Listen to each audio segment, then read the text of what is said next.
Channel کو subscribe کر لیجئے۔ فجر کی نماز لازماً مسجد میں پڑھنی ہے، اور مسجد کے بعد مسجد میں نماز پڑھنے کے بعد ہرگز گھر واپس جا کر فوراً نہیں سونا۔ اس سے زیادہ منحوس عادت اس چھت کے نیچے نہیں ہو سکتی۔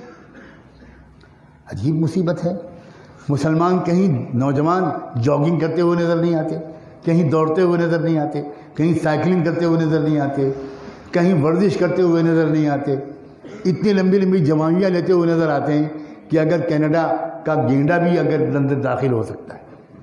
لا حول ولا قوت الا باللہ۔ رسول اللہ صلی اللہ علیہ وسلم نے ایسی سست امت تیار کی تھی۔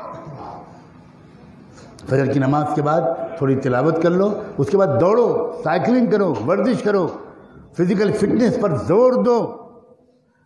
اللہ کے رسول صلی اللہ علیہ وسلم کمزور مومن کو دیکھ کر خوش نہیں ہوتے تھے۔ حضور نوجوانوں میں کشتیوں کے مقابلے کراتے تھے، گھوڑوں اور اونٹوں کی ریس کراتے تھے۔ ایک بہت سرگرم عمل، ایکٹیو، فزیکلی فٹ ایمان والا اللہ کو زیادہ پسند ہے۔